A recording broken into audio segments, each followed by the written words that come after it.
గుమగుమలాడే Andhra fry piece biryani చేసుకుందామా మరి. ఎంతో సింపుల్గా అయిపోయి ఫ్రై పీస్ బిర్యానీ కోసం మనం హాట్ వాటర్లోని గరం మసాలా దినుసులు, ఉప్పు, అలాగే అల్లం వెల్లిపాయ పేస్ట్ వేసి చికెన్ని కుక్ చేసుకోవాలండి. తర్వాత మనం మిక్సీ జార్లోని గరం మసాలా దినుసులు పౌడర్ చేసి పెట్టుకోవాలి.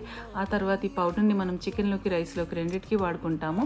ఆనియన్స్, గ్రీన్ చిల్లీస్, కరివేపాకు వేసి కొంచెం ఫ్రై అయిన తర్వాత అందులో మనము ఆ కుక్ అయిన చికెన్ని ఉప్పు, కారం, అల్లం వెల్లిపాయ పేస్ట్ వేసి చక్కగా ఫ్రై చేసుకోవాలండి. ఫ్రై చేసి ఒక 10 నిమిషాలు ముక్కబెట్టుకోవాలి. ఆ తర్వాత మనము చికెన్లోని ధనియాలు, జీలకర్ర పొడి, అలాగే ఇందాక పౌడర్ చేసిన మసాలాను కూడా వేసుకోవాలండి. వేసి చక్కగా రోస్ట్ చేయాలి. ఈ చికెన్ని రోస్ట్ అయ్యే వరకు మనం ఫ్రై చేస్తూ అందులో కొత్తిమీర వేసి అంతే పక్కన పెట్టుకోవాలి. తర్వాత మనం రైస్ కోసం నెయ్యి వేసి అందులోనే ఆ పౌడర్ చేసిన మసాలా, అల్లం వెల్లిపాయ పేస్టు, ధనియాలు, జీలకర్ర పౌడరు అన్నీ వేసి రైస్ కూడా వేసుకోవాలి. వేసుకుని ఇందాక కుక్ చేసిన స్టీమ్ చేసిన వాటర్ని మనం ఇందులోకి వాడుకుంటున్నాము.